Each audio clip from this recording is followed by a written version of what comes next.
Now we have a new section here, and this is lead sheets. Okay, a lead sheet is when you have just the chords and the melody, and you might hear this referred to as a lead line or chord piano, different terms like that. Basically, what it is when you have just a single note melody and you have the chord symbols written above it. Kind of like it is here in the Unit 4 lead sheet area here. Except the first measure, what I do is I wrote out the left hand, just to give you an example, but the rest of it is in proper lead sheet form. So what I've done is I've broken this down and shown you different ways of playing a lead sheet, okay, and some different ways in which you can accompany yourself. Now, a lead sheet is usually put into what's called a fake book, right? And I think that probably the reason they come up with the name fake book is that you're faking an arrangement.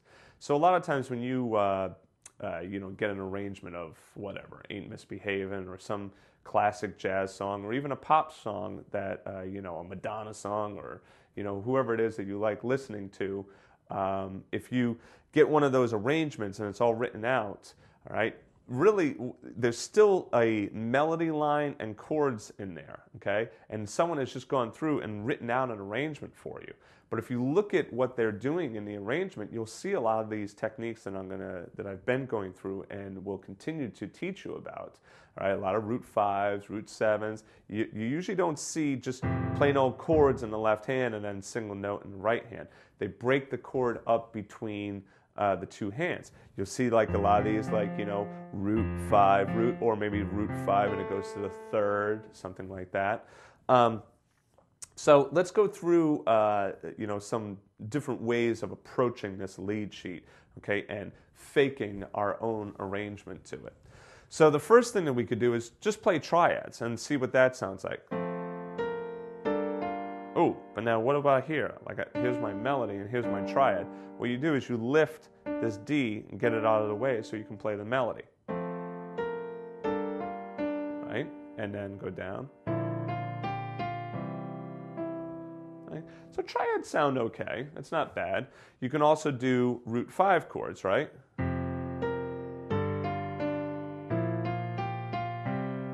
Could I do a triad down here?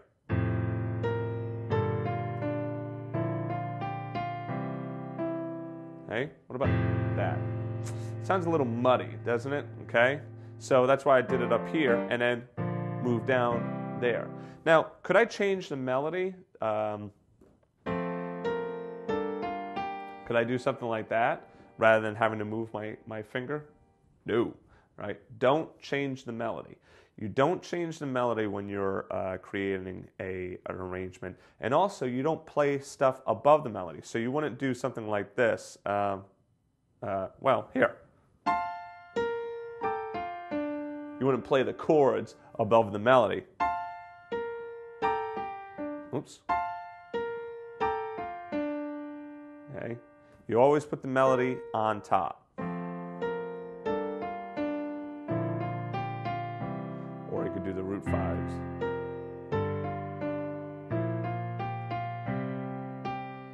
Okay. And then once you get to the left hand here and measure 5, you could do triads again.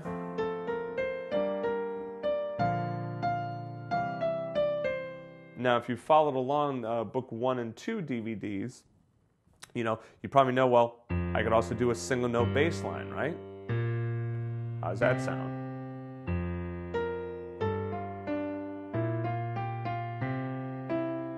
The single note bass line is nice because it gets you a basic sound. So if you approach a lead sheet, let's say that you're going to be doing a gig or you have to play at a wedding, okay? And someone says, well, can you play this jazz song for me?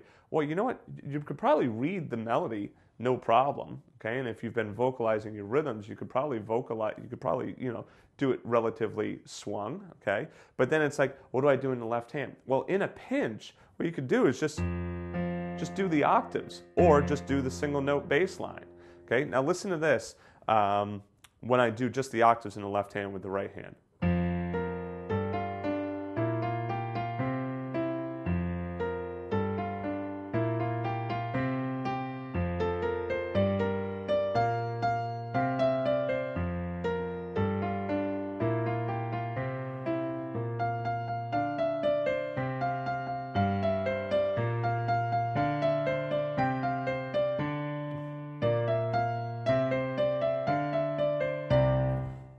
I even kind of changed the chord in there.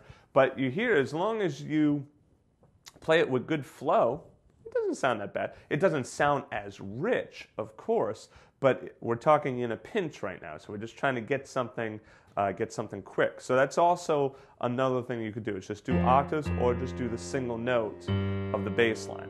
So, you know, we have root 5, and we also have root 5 root here. And you can hear that's what was done in the song, okay? So we could do roots and octaves, root 5 root, okay? Or the full triad, okay? We could also do something like this.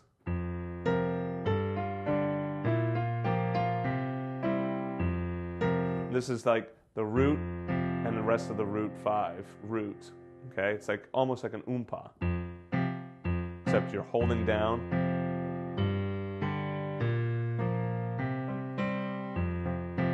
You can add some other rhythm to it.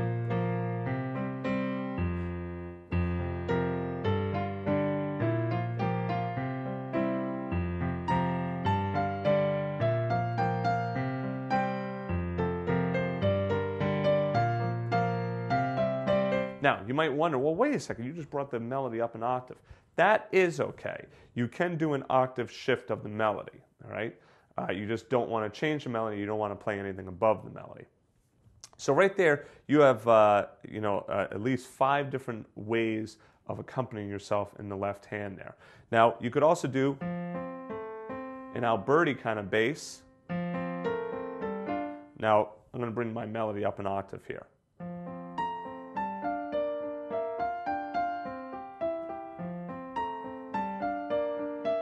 Whoops.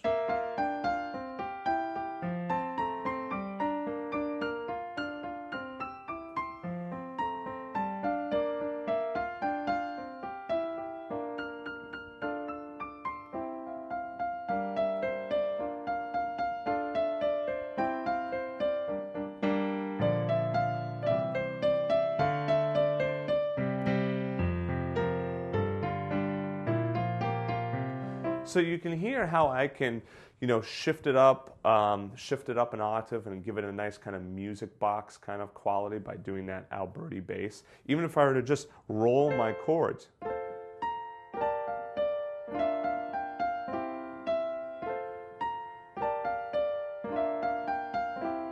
I'd be careful about rolling chords too much. It starts to sound a little too cocktail piano-y sometimes for my taste when it's too rolly like that, okay? I would say, use it sparingly, just like any other technique, all right? All of these techniques, can be used for good or for bad. So basically, if you use the same technique over and over and over again, and you never alter it, it's going to start to sound, boring and trite, and people are going to be like, oh, man, can you play something else? So like once again, like using that single note bass line, that's a great technique, but if you did it all the time and never varied it, then it's going to sound boring. Now this brings up a good point, and that is in the song you see that I did root 5 root, but then also when I went into the B section, I did all of these just root 5 chords, like power chords, right? So I changed it, and changing at a section is good, right? That's a good place to change that. In fact, if you ever listen to trio music with a drummer, a lot of times at the B section they'll change to a different cymbal, right, to get a different sound, okay? So using these different techniques that I've laid out for you, you can, come up with a bunch of different arrangements. I would say stay with one technique for a little while. So stay with it, for like maybe the A section, then switch to a different technique for the B section. You don't want to really do something like this, all right? Listen to this.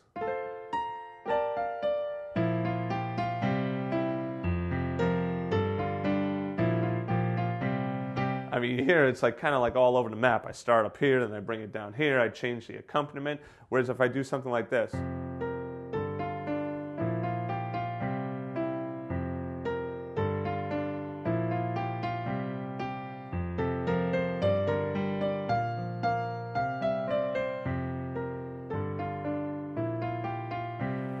that's okay. I kind of threw in that root root 5 root in there, and measure 5 and 6, and then measure 7 and 8. I went back to the original pattern that I was playing. So use your ear, record yourself if you can, because it's always a great idea to listen back to what you played, and you'll really get a better understanding of, well, how does it sound?